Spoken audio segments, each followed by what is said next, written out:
नमस्कार दोस्तों, स्वागत है आपका साक्षी की आवाज़ चैनल में। तो दोस्तों, आज की कहानी का शीर्षक है माँ की मौत के बाद बेटे ने अपने पिता का खुद से भी ज़्यादा ख्याल रखा। पर आज घर पहुंचकर उसने देखा तो उसकी पत्नी वहीं चौक में खड़ी थी और उस लड़के के पिता जो काम कर रहे थे उन्हें देखकर मानो उसके सिर पर आसमान टूट पड़ा था। क्योंकि उसके पिता आखिर ऐसा क्या कर रहे थे उसके पिता। आइए बढ़ते हैं कहानी की ओर और जानते हैं कि ऐसा क्या हुआ। यह कहानी है श्याम सुंदर जी और उनके बच्चों की। श्याम सुंदर जी बहुत ही आत्मस्वाभिमानी व्यक्ति थे। बचपन से लेकर आज तक उन्होंने ऐसा कोई काम नहीं किया जिसकी वजह से उनके माता पिता को कभी शर्मिंदगी महसूस हो या फिर कभी भी उन्हें किसी के सामने नीचा देखना पड़े। यहाँ तक कि श्याम सुंदर जी ने कभी भी माता पिता को खुद भी उल्टा जवाब तक नहीं दिया और वह हमेशा ही यही सोचते थे कि मैं जीवन में कभी भी ऐसा कोई काम ना करूं जिसके कारण मेरे माता पिता को कभी भी किसी भी तरह की कोई भी परेशानी झेलनी पड़े और मेरे कारण उनकी कोई बदनामी हो। वह हमेशा ही इस बात का बहुत ख्याल रखते थे और बड़े होने के बाद उनके माता पिता ने अपनी इच्छा से एक लड़की देखकर उनकी शादी करवा दी थी। शादी के बाद अपनी पत्नी कामिनी जी को उन्होंने शादी के पहले दिन ही बोल दिया था कि हालात चाहे जैसे भी हो जाएं, कभी भी मेरे माता पिता की बेइज्जती मत करना। यदि कभी तुम्हें किसी बात पर नाराज़गी हो या किसी बात पर गुस्सा आ जाए तो बेशक तुम वह गुस्सा मुझ पर निकाल देना। यहाँ कमरे के अंदर मुझे कुछ भी सुना देना, लेकिन मेरे माता पिता को कभी भी उल्टा जवाब मत देना। कामिनी जी भी अपने पति की यह बात सुनकर मन ही मन बहुत ज़्यादा खुश थी कि सचमुच मेरे माता पिता ने मेरे लिए कितना अच्छा जीवन साथी चुना है। जो व्यक्ति अपने माता पिता की इज्जत करता है वह निश्चित ही अपनी पत्नी की भी करेगा, और यदि पत्नी के आते ही पति उसी के कहने पर चलने लगे तो ऐसा इंसान भी भला किस काम का, जिसका अपना कोई विवेक ही ना हो। इधर कामिनी जी ने अपने पति की इस बात को गांठ बांध दिया और अपने सास ससुर को कभी भी कोई उल्टा जवाब ना दिया। यदि कभी कोई बात होती तो वे अपने पति से ही कहती, अपने सास ससुर को कभी उल्टा जवाब ना देती। अब धीरे धीरे समय बीत रहा था और समय के साथ साथ जब श्याम सुंदर जी के घर में बेटे का जन्म हुआ तो सभी लोग बहुत खुश थे। आखिर लड़के को घर का चिराग जो माना जाता है, और वैसे भी वह घर का पहला बच्चा था, इसीलिए खुशी होना तो स्वाभाविक सी बात थी। और फिर माता पिता के लिए तो पहला बच्चा हो या दूसरा बच्चा हो, अपने बच्चों को देखकर माँ बाप को खुशी होती ही है। बस वैसे ही श्याम सुंदर जी और उनकी पत्नी कामिनी जी भी बहुत खुश थे, साथ ही उनके सास ससुर भी। अब क्योंकि वक्त का किसी को पता नहीं चलता कि कब क्या हो जाए, तो बस अपने पोते के जन्म के कुछ सालों बाद ही श्याम सुंदर जी की माता जी चल बसीं। फिर उसके 1-2 साल बाद श्याम सुंदर जी के घर में एक बेटी ने जन्म लिया, जिसे सभी लोगों ने पूरे दिल से अपनाया। परिवार में दोनों बच्चों में कभी कोई भेदभाव नहीं किया जाता था, लड़की या लड़के को लेकर। दोनों ही बच्चों को सब लोग बहुत प्यार करते थे। यहाँ तक कि बिटिया के जन्म पर भी उसके दादाजी ने पूरे मोहल्ले में मिठाइयाँ बंटवाई थीं, यह कहकर कि हमारे यहाँ लक्ष्मी का जन्म हुआ है, हमारे यहाँ लक्ष्मी आई है। तो इस खुशी में उन्होंने मिठाइयाँ बंटवाई थीं। जब पोता लगभग 10 से 15 साल का हो चुका था तो उस समय पर उसके दादाजी की भी मृत्यु हो गई। अब परिवार में केवल वे दोनों बच्चे और उनके माता पिता ही रह गए थे। इधर गांव में रहकर श्याम सुंदर जी अपनी खेती बाड़ी संभाल रहे थे। और उधर उनकी पत्नी घर का सारा काम संभालती और एक गृहिणी होने का फर्ज निभाती थीं।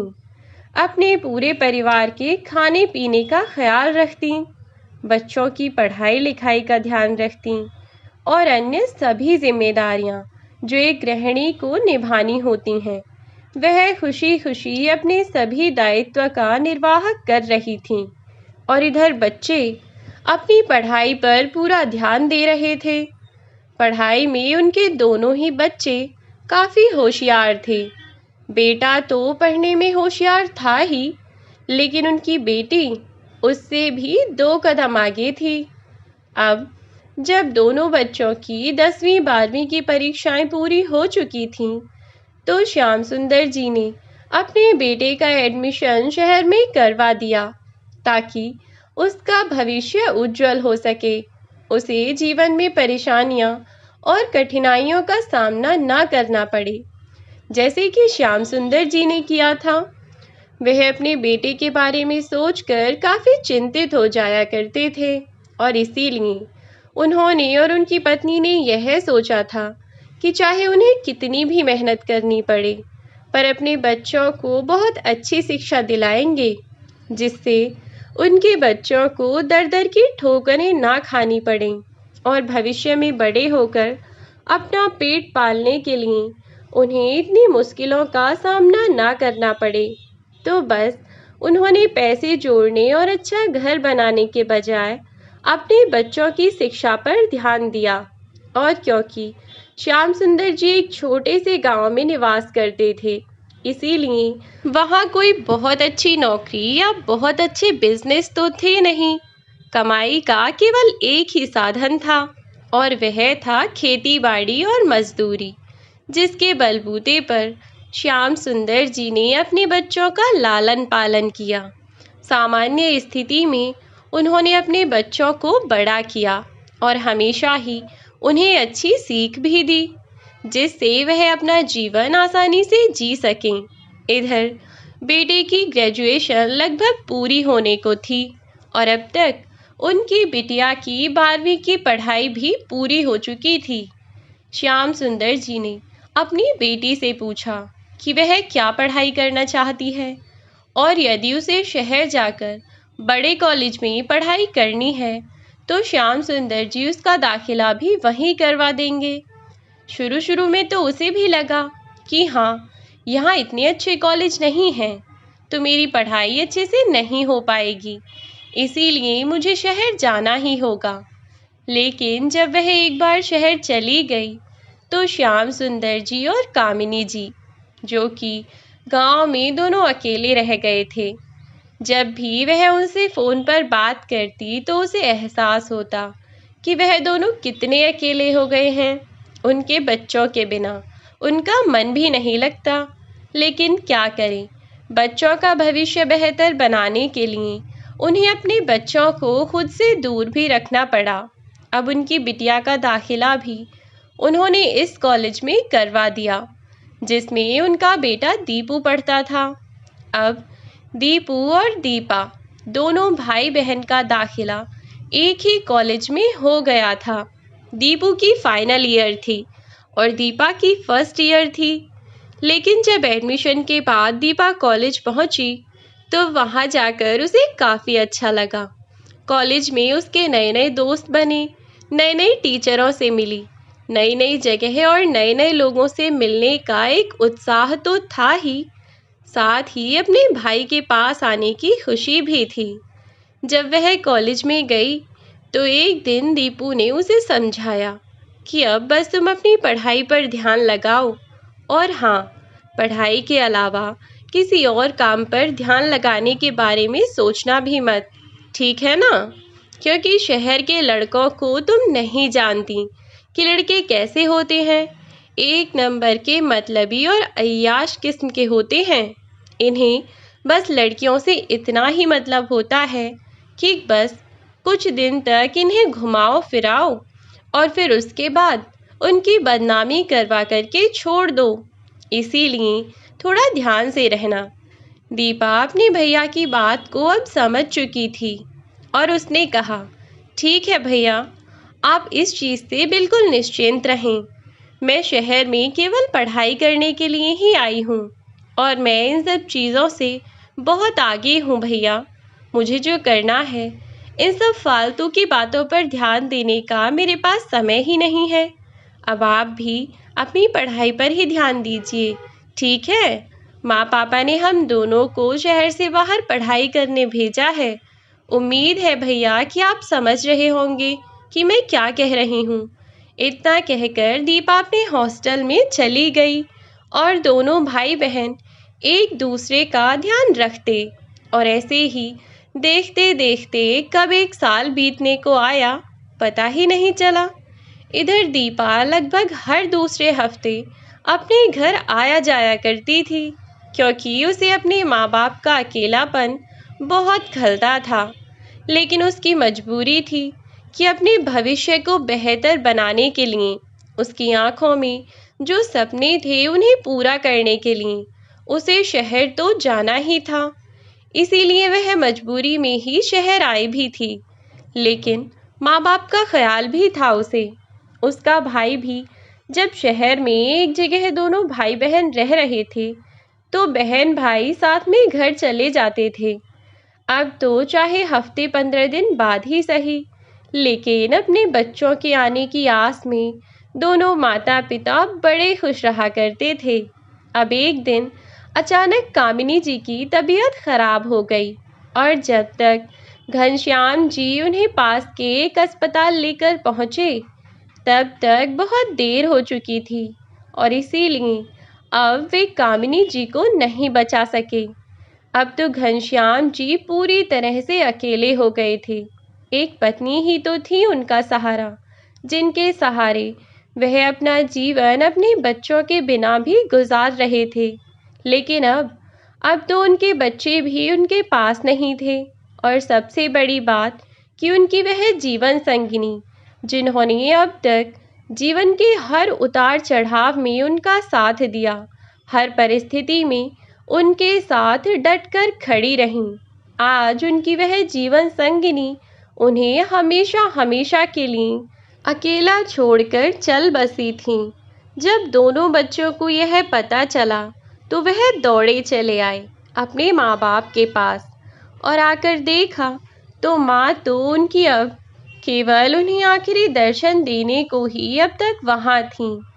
अब तक उनकी अर्थी तैयार की जा चुकी थी, केवल उनके बच्चों का इंतज़ार किया जा रहा था ताकि एक बार बच्चे आखिरी बार ही सही अपनी माँ को देख लें।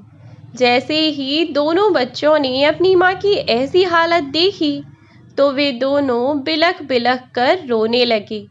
दीपू और दीपा दोनों ही फूट फूट कर रोए जा रहे थे। अपनी माँ से लिपट कर वे बहुत बुरी तरह रो रहे थे। आखिर यह आसान बात तो नहीं होती ना, अपनी उस माँ को खो देना जिसने आपको जीवन दिया, जिसने आपको अपने हाथों से पाल पोस कर इतना बड़ा किया, जिसने आपको सही गलत के बीच का फ़र्क समझाया। जब वह आपका साथ छोड़कर इस दुनिया से चली जाती है ना, तो ऐसा लगे जैसे आपके ऊपर से छत चली गई हो। और बिना छत के घर कैसा होता है, यह तो सभी जानते हैं। उस घर का कोई अर्थ ही नहीं होता। बिल्कुल ऐसा ही उन बच्चों को भी महसूस हो रहा था। लेकिन अभी अपने बच्चों को संभालने के लिए श्याम सुंदर जी थे। तीनों बाप बेटी और बेटा एक दूसरे को संभालने की कोशिश कर रहे थे, जबकि हर किसी का दुख एक से बढ़कर एक था। किसी ने अपनी माँ खोई थी तो किसी ने अपनी पत्नी खोई थी। लेकिन कहते हैं ना कि इंसान कितना भी दुख झेल ले, जाने वाले के साथ जाया नहीं जाता। एक बार जो इस शरीर को त्याग कर उस परलोक सिधार जाता है, उस इंसान को दोबारा चाहकर भी वापस नहीं लाया जा सकता और ना ही हम चाहकर भी उससे कभी मिल सकते हैं।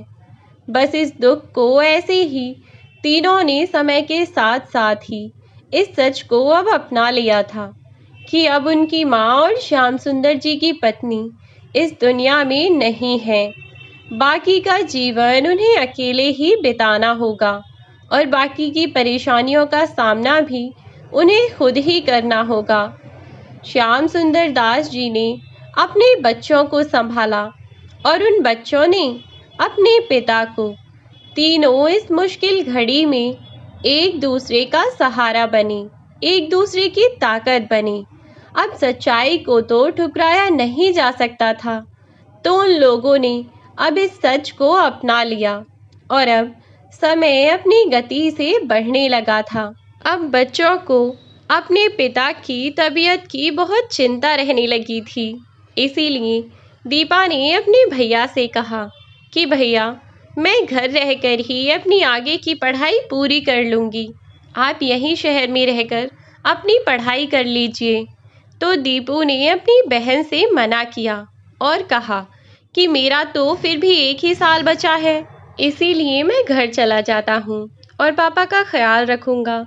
जब इस बारे में उन दोनों ने अपने पिता से बात की, तो उन्होंने उन दोनों से साफ साफ मना कर दिया और कहा कि तुम दोनों अपनी पढ़ाई पर ध्यान लगाओ, और जहाँ तक बात रही मेरे अकेले रहने की, तो मैं अपने काम में इतना व्यस्त रहता हूँ कि मुझे समय ही नहीं मिलता। और फिर यहाँ बड़े भैया और उनके बच्चे भी तो हैं ना, और बस कुछ ही समय की तो बात है। एक बार लगभग साल भर बीत जाए तो फिर तो दीपू की पढ़ाई पूरी हो ही जाएगी ना। फिर देखते हैं कि क्या करना है। अब यह बात भी बच्चों ने मान ली और धीरे धीरे समय के साथ दीपू की ग्रेजुएशन भी पूरी हो गई और वह घर आ गया। लेकिन अभी तक दीपा पढ़ाई ही कर रही थी। इधर दीपू घर पर आ गया था तो दीपा पूरी तरह से निश्चिंत हो चुकी थी कि अब उसके पिता को कुछ नहीं झेलना पड़ेगा, क्योंकि उसका भाई उनके साथ है, तो वह अपने पिता का पूरा ध्यान रखेगा। इधर दीपू भी अपने पिता के लिए बहुत चिंतित रहता था, क्योंकि वह दोनों ही बच्चे अपने माता पिता से बहुत प्यार करते थे। दीपू अब गांव तो आ गया, लेकिन अब पढ़े लिखे होने के बावजूद भी यदि वह खेती बाड़ी ही करता तो उसे पढ़ाने का क्या फ़ायदा। अब श्याम सुंदर जी ने सोचा कि इस मुसीबत का कोई हल तो निकाला जाए। तब उन तीनों ने मिलकर यह निश्चय किया कि तीनों बाप बेटे और बेटी शहर में ही किराए पर कोई जगह लेकर वहीं सुकून की जिंदगी जिएंगे, और क्या पता कि थोड़े बहुत समय बाद अपना खुद का घर ही वहीं बना लें। तभी वे लोग शहर आ गए और शहर में ही दीपू ने एक अच्छी नौकरी भी ढूंढ ली, क्योंकि पढ़ने में तो दीपू भी कमज़ोर नहीं था, बस इधर उधर के बच्चों के साथ उसका ध्यान भटक गया था। उसने अपनी नौकरी शुरू कर दी। इधर जब पिता और भाई शहर में आ गए तो हॉस्टल छोड़कर दीपा भी अपने पिता और भाई के साथ ही रहने लगी थी। अब तीनों को कोई चिंता नहीं थी, क्योंकि दीपू जॉब करता था और साथ ही उसके पिता ने भी अपने लिए काम ढूंढ लिया था। इधर दीपा अपने पापा और भाई के लिए खाना बनाकर अपने कॉलेज चली जाया करती। तीनों जी तोड़ मेहनत कर रहे थे और लगभग से 3 साल बाद उन्होंने कुछ जमा पूंजी इकट्ठा कर ली। दीपू ने अपने पिता से मना किया कि वह काम ना करें, तो इसीलिए उन्होंने अपने बेटे को नहीं बताया। लेकिन उन दोनों के जाने के बाद शहर में जहाँ भी उन्हें काम मिल जाया करता वह काम कर लिया करते थे, और वे भी पैसे इकट्ठा कर रहे थे, जिससे उन्होंने भी अपने बच्चों के लिए पैसे जोड़ लिए थे। अब तो दीपू की भी पढ़ाई पूरी हो चुकी थी, लेकिन दीपा अभी और पढ़ना चाहती थी।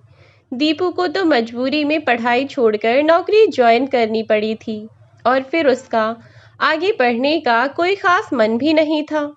ग्रेजुएशन के बाद ही उसे ठीक जॉब मिल गई थी और दीपा पढ़ाई कर रही थी, और इधर उन लोगों ने शहर में ही एक छोटा सा मकान ले लिया, जो कि अभी 1 मंजिल ही बना हुआ था।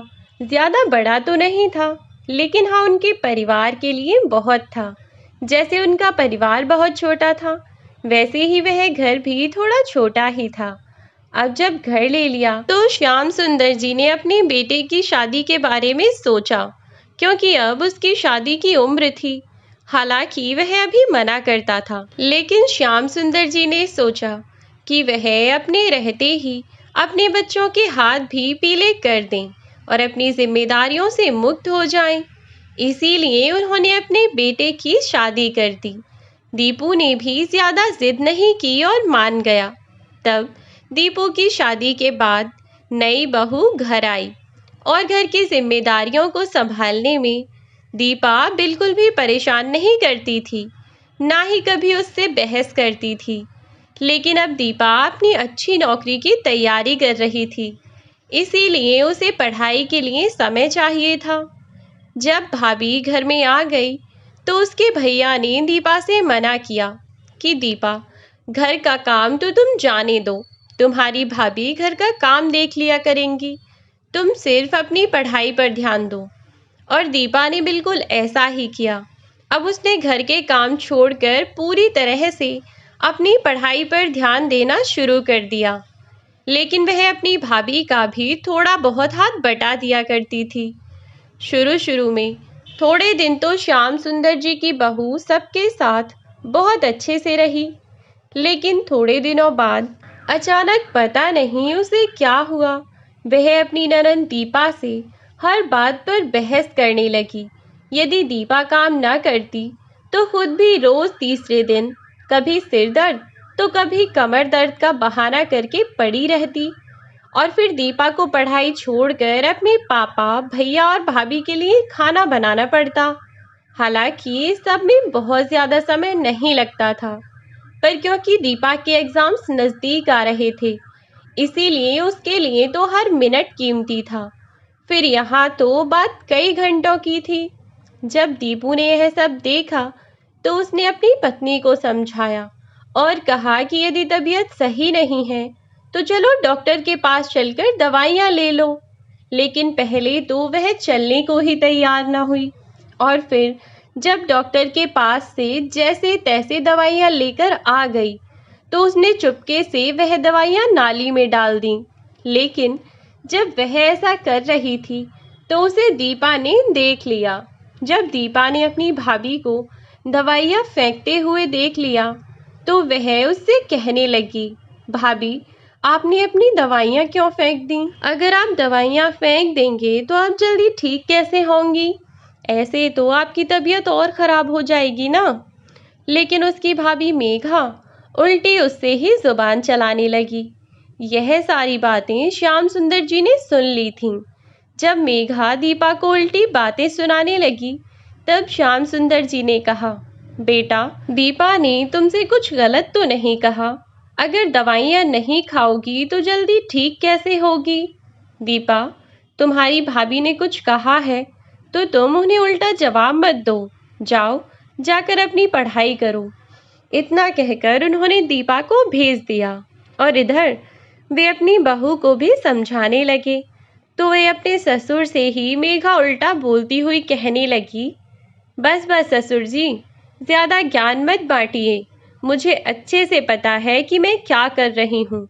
इतना सुनकर श्याम सुंदर जी भी आश्चर्यचकित रह गए कि आखिर बहू को हुआ क्या है, वह इतना अजीब बर्ताव क्यों कर रही है, आखिर क्या बात है जो बहू ऐसा कर रही है। वे अपनी बहू से कुछ ना बोले। फिर उन्होंने सोचा कि हो सकता है आजकल थोड़ा काम ज़्यादा पड़ रहा है, इसकी वजह से चिड़चिड़ी हो गई होगी। इस बारे में और ना ही उसके पिताजी ने और ना ही दीपा ने दीपू से किसी भी बात का कोई जिक्र किया, क्योंकि यह बात उनके लिए कोई इतनी बड़ी बात नहीं थी।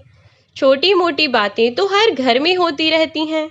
लेकिन मेघा ने अपने पति को सारी बातें बताईं, लेकिन बढ़ा चढ़ा कर खुद को तो अपने पति के आगे सीधी बना दिया और अपनी बहन को गलत ठहरा दिया। अब तक इसीलिए उसने अपनी पत्नी से और बहन से कुछ नहीं कहा, क्योंकि वह अपनी बहन को जानता था। उसने अपनी पत्नी को समझाया कि केवल कुछ ही दिन की बात है, एक बार दीपा के एग्ज़ाम्स हो जाएंगे ना तो वह खुद ही तुम्हें सारा काम नहीं करने देगी और फिर तुम भी तो पूरे दिन घर पर बैठे बैठे बोर ही हो जाती होगी ना। अब घर का काम रहता है तो तुम्हें इतना समय ही नहीं मिलता होगा फालतू, जो तुम्हारा मन भी ना लगे। इस काम से तो तुम्हारा मन भी लग जाता होगा ना। बस थोड़े समय एडजस्ट कर लो। एक बार उसके एग्ज़ाम्स फिनिश हो जाएंगे तो वह खुद ही तुम्हारी मदद करवा दिया करेगी। धीरे धीरे उसकी भाभी का यानी मेघा का यही बर्ताव चलता रहा। दीपू ने एक दो बार तो उसकी बात नहीं मानी, लेकिन फिर जब वह हर समय अपने पति को यही सब बातें कहती रहती तो दीपू आखिर उसकी बातों से कब तक बचता। आखिरकार वह उसकी बातों में आने लगा और अपनी बहन को गलत समझने लगा। धीरे धीरे अब उसकी पत्नी ने अपने ससुर को भी लगे हाथों ले लिया। वह कहने लगी कि तुम्हारे पापा भी हैं साथ में और दोनों मिलकर मुझे परेशान करते हैं। लेकिन अब वह अपनी पत्नी की बातों पर विश्वास करने लगा था। उसने अपनी पत्नी से तो कुछ न कहा, लेकिन यह सोच लिया कि एक दिन मैं अपनी आंखों से देखूंगा कि सच्चाई क्या है। वास्तव में अब तक दिन बहुत बदल चुके थे, क्योंकि दीपू भी दीपा को बात बात पर डांट दिया करता था। इसीलिए वह भी सारी बातों को समझते हुए अपनी भाभी का हर काम में हाथ बटाने लगी थी। और इधर ज़रा कोई बात हो जाए और श्याम सुंदर जी कुछ बोल दें तो उनकी बहू उनसे उल्टी ज़बान लड़ाने लग जाया करती थी। ज़रा से काम के पीछे उसने इतना ड्रामा कर दिया। खैर, अब तक तो जैसे चल रहा था सब ठीक था, लेकिन अब मुश्किल खड़ी होने वाली थी, क्योंकि दीपा जब तक फ्री थी तब तक घर के सारे काम कर लिया करती थी। लेकिन अब आज तो उसकी भाभी ने अपने झूठे खाने के बर्तन भी उठाकर ना रखे और दीपा को कहा कि वह खाना बना दे, जबकि दीपा ने उसे कहा भी कि भाभी, कल मेरा एग्ज़ाम है, इसीलिए मैं आज खाना नहीं बना पाऊंगी। बस आज के लिए आप देख लीजिए, फिर मेरा 3 दिन बाद एग्ज़ाम है तो 3 दिनों तक सारा काम मैं ही कर लूँगी। बस आज आप देख लीजिए। इस पर वह दीपा पर चिल्लाती हुई बोली, हाँ हाँ, मुफ्त की नौकरानी ले आए हो ना घर में, जो तुम्हें बनाकर खिलाती रहे। तुम भी तो इस घर में पड़ी पड़ी मुफ्त की रोटियां तोड़ती हो ना। तुमसे इतना काम नहीं होता कि अपने बाप और भाई को बनाकर खाना खिला दो। इतनी सी बात के पीछे वह बात को खींचती चली गई और बात का बतंगड़ बना दिया। जब वह ज़्यादा बदतमीजी करने लगी तो दीपा बोली, हटो यहाँ से, मैं खुद ही कर लूँगी। तुमसे तो ज़रा किसी काम के लिए कह दो तो बस फालतू की बकवास करने लग जाती हो। भगवान जाने कि कब इस घर में शांति आएगी। हर समय चिक चिक करती रहती हैं। पता नहीं क्या हो गया है जो हर समय इतना शोर मचाती हैं। वह तो अच्छा है कि इस घर में कोई काम नहीं है। अगर किसी काम वाले घर में पहुंच जाती ना तो सब पता चल जाता। जब सुबह 4 बजे उठना पड़ता और रात को 12 बजे सोती। बस फिर क्या था, फिर तो बात बढ़ती चली गई और बात बातों में मेघा दीपा से बदतमीजी करने लगी। उसे उल्टी सीधी गालियां सुनाने लगी, जिस लड़की ने आज तक किसी की भी गालियां नहीं सुनी थीं, जिससे आज तक कभी उसके घर में किसी ने बदतमीजी नहीं की थी। आज जब उसकी भाभी ने उसके साथ इतनी बदतमीजी की तो दीपा रोने लगी। दीपा का भाई हमेशा ही अपनी पत्नी की तारीफ किया करता था और दीपा को डांट लगा देता था। इसीलिए आज दीपा ने अपना फ़ोन रिकॉर्डिंग पर लगाकर वहीं छोड़ दिया और यह उसने बहुत अच्छा काम किया था। लेकिन अब जब उसकी भाभी उसे उल्टी सीधी गालियां सुनाने लगी तो श्याम सुंदर जी को बीच में बोलना पड़ा। लेकिन आज तो जैसे उनकी बहू अपने होश में ही नहीं थी। जैसे ही श्याम सुंदर जी ने कहा कि बहू तुम होश में तो हो, क्या बके जा रही हो?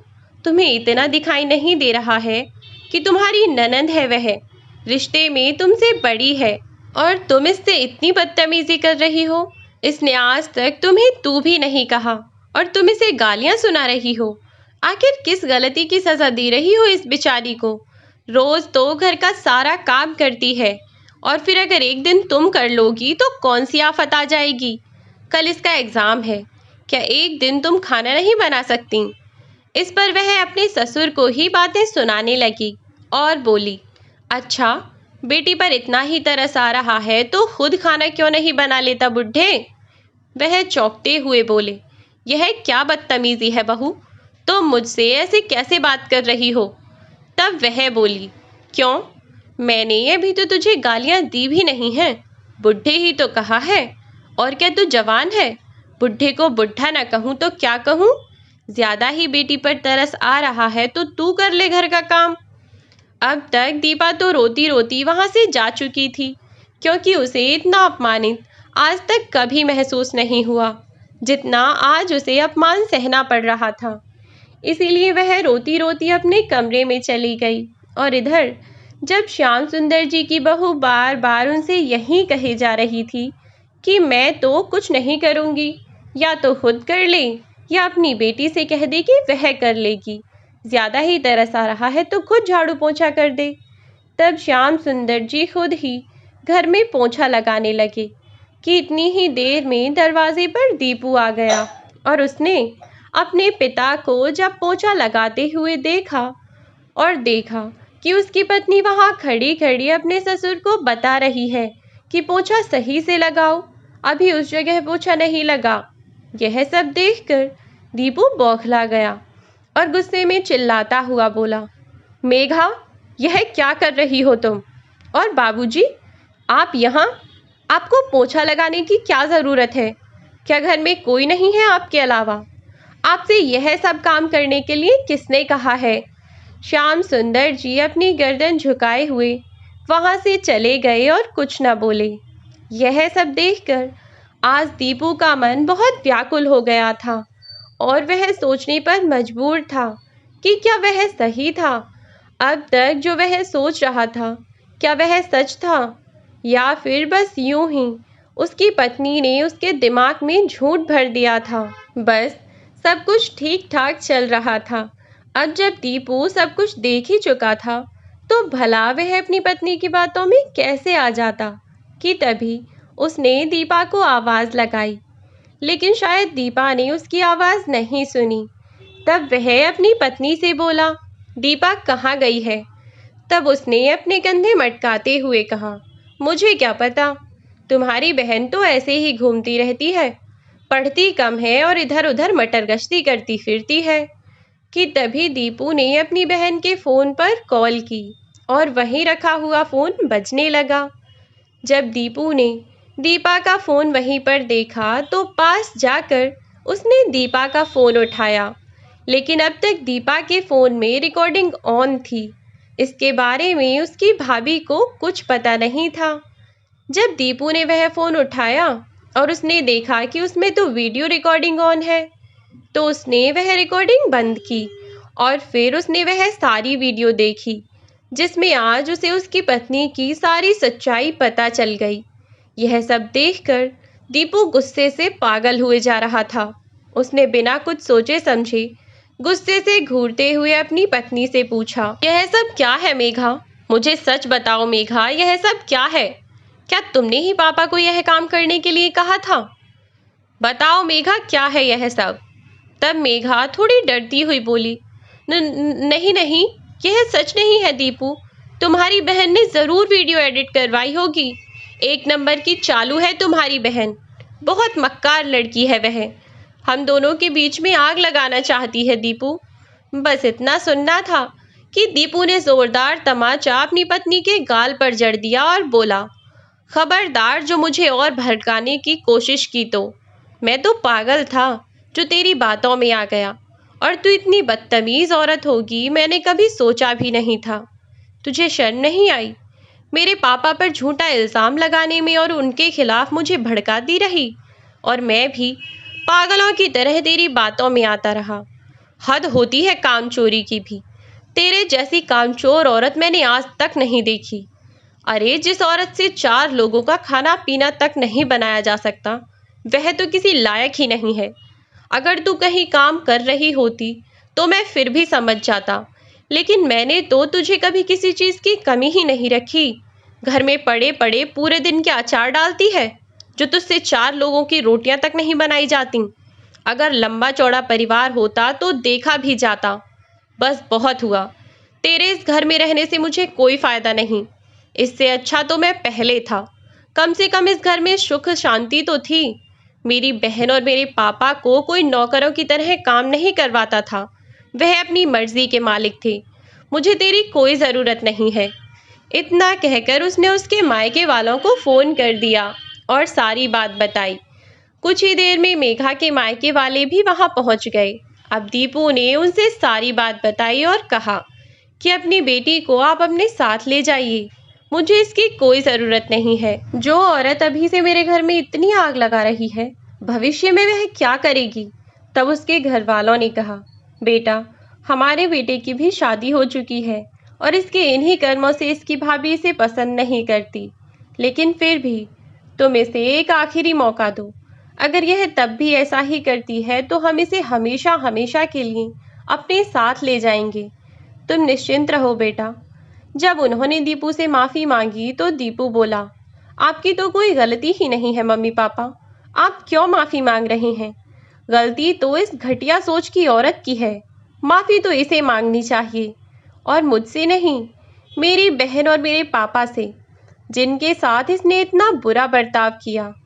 अब मेघा ने सबके सामने अपने ससुर और अपनी ननद से हाथ जोड़कर माफ़ी मांगी और भविष्य में ऐसा कुछ भी ना करने का वादा किया। दीपू ने सबके सामने यह कह दिया कि यदि भविष्य में यह ऐसी कोई गलती करती है तो मैं बिना कुछ कहे हमेशा के लिए इसे आपके घर छोड़ आऊँगा पापा। अब मेघा भी यह बात समझ चुकी थी, इसीलिए अपने पति के डर से ही सही वह अपने ससुर और नंद के साथ अच्छे से रहने लगी। परिवार में सुख शांति की स्थापना हो गई और वक्त के साथ साथ मेघा को भी एहसास हुआ कि वह वास्तव में बहुत गलत थी। जैसा परिवार उसे मिला है यह उसकी खुशनसीबी थी, वरना सचमुच शायद वह कहीं और ढंग से रिश्ते निभा भी ना पाती। इसीलिए अब वह भी अच्छे से रहती है। तो दोस्तों, यह थी हमारी आज की कहानी। आज की कहानी आपको कैसी लगी हमें कमेंट बॉक्स में ज़रूर बताएं। यदि वीडियो अच्छी लगी हो तो वीडियो को लाइक करके शेयर कर दें और चैनल को सब्सक्राइब करना बिल्कुल ना भूलें। आज के लिए इतना ही।